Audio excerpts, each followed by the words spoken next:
बिस्मिल्लाहिर्रहमानिर्रहीम। मैं हूं रफ़ी शहजाद भुट्टा। 24 न्यूज़ में खुश आमदीद। ऑपरेशन संदूर में पाकिस्तान की फतह और मोदी सरकार की पॉलिसियों ने भारत को इस कदर कमज़ोर कर दिया है कि अब हर वो मुल्क जिसके इलाकों पर भारत ने गैर कानूनी कब्जा किया हुआ है वो अपने इलाकों के हसूल के लिए ज़्यादा मजबूती से इकदाम उठा रहे हैं।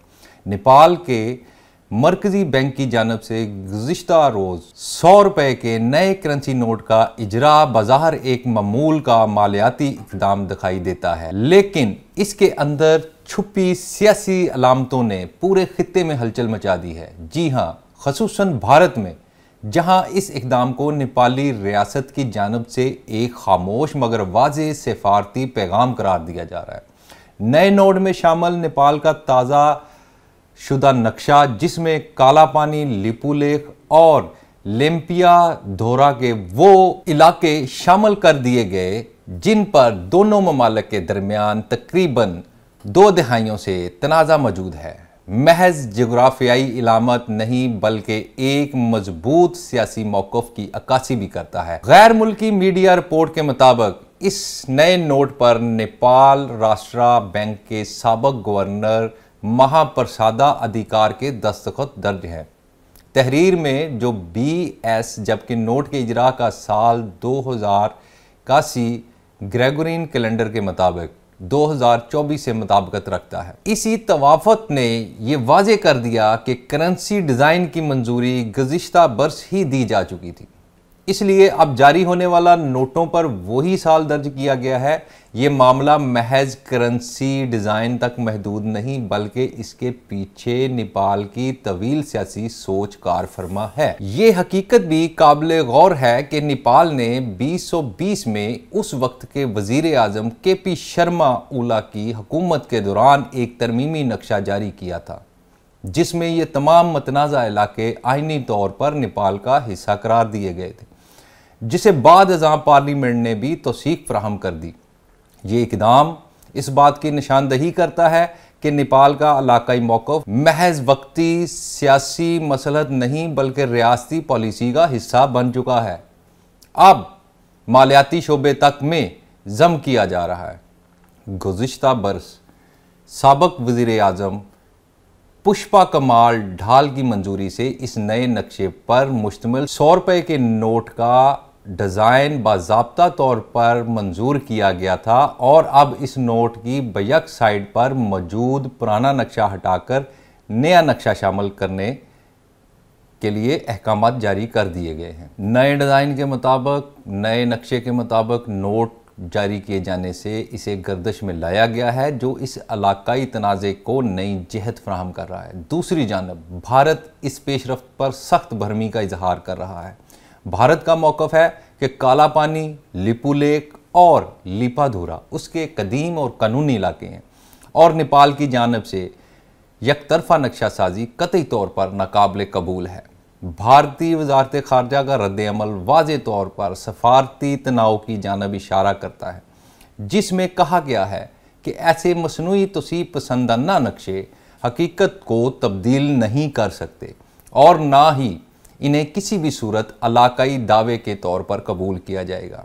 भारत के लिए ये मामला कई वजूहात की बिना पर हसास है। एक तो ये इलाका चीन के करीब वाक़या है और खित्ते का हिस्सा है। दूसरा ये कि लिपुलेख भारत के लिए तिब्बत के साथ तजारत और राब्ते का एक तारीखी दर्रा रहा है।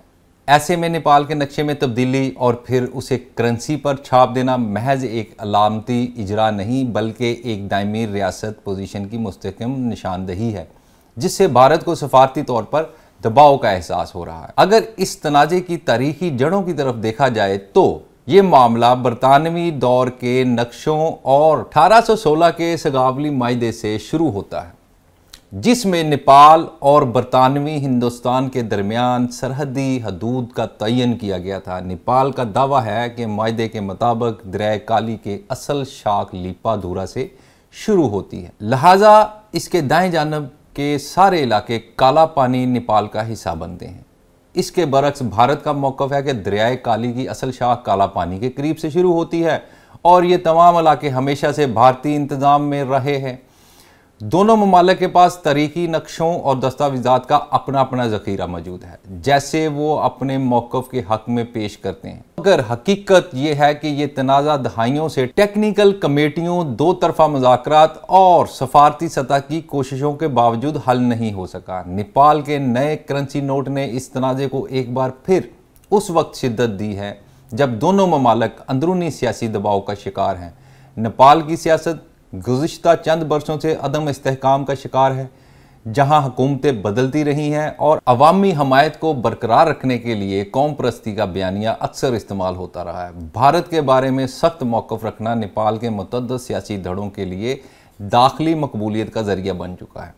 दूसरी तरफ भारत भी खित्ते में अपने तज़ीवराती मफादात और चीन के बढ़ते असर व रसूख के पेश नज़र नेपाल की जानब से किसी भी किस्म की अलामती मज़ाहमत को हल्के में लेने के लिए तैयार नहीं। चन्नाचे करेंसी नोट पर नक्शे की शमूलियत जैसी बादिल नज़र में मामूली बात भी भारत के लिए एक बड़ा सफारती इशारा तस्वर की जा रही है। मज़ीद अहम बात यह कि करेंसी नोट किसी भी रियासत की खुद मुख्तारी का मजबूत तरीन इजहार होता है। ये सिर्फ लेन देन का ज़रिया नहीं बल्कि कौमी तशख़्ख़ुस, तारीख और सियासी बयानिए का हिस्सा होता है। जब कोई मुल्क अपने इलाकाई दावे को नोट के ज़रिए दुनिया के सामने पेश करता है तो ये इस बात का ऐलान होता है कि ये मौक़िफ़ वक्ती नहीं बल्कि रियासत की मुस्तकिल पॉलिसी है। नेपाल के नए नोट ने यही पैगाम दिया है। ये भी इम्कान है कि मुस्तकबिल में ये मामला सिर्फ नोट तक महदूद ना रहे बल्कि दीगर सरकारी दस्तावेज़ात, निसाबी कुतब और लाइन ऑफ कंट्रोल पर अमली इक़दामात की शक्ल भी अख्तियार कर सकता है, जिससे तनाज़ा मज़ीद पेचीदा होगा। ये सूरत हाल उस वक्त मज़ीद अहम हो जाती है जब खित्ते में चीन अपने असरात तेज़ी से बढ़ा रहा है। नेपाल की जोग्राफियाई हैसियत उसे भारत में और चीन के दरमियान एक अहम स्ट्रेटजिक बफर स्टेट बनाती है और हालिया बरसों में नेपाल के अंदर चीनी माशी और सफारती असर रसूख में वाज़े इजाफा हुआ है। ऐसे में भारत को खदशा है कि नेपाल का नक्शा मामला महज दाखिली सियासत तक महदूद नहीं बल्कि एक बड़े स्ट्रेटजिक खेल का हिस्सा भी हो सकता है। दूसरी तरफ नेपाल के अंदर ये बयानिया मजबूत है कि बरसों से इन इलाकों पर गैर रस्मी कब्जा कर रखा है कि जो कि एक हकीकत है और सच्चाई पर मबनी है, और नेपाली रियासत ने इस मामले पर कमज़ोर सफारती रवैये अपनाए रखा इससे कबल, लेकिन अब वो इस कमज़ोर सफारती रवैये जो हैं उनको ख़त्म करने की तरफ बढ़ रहा है।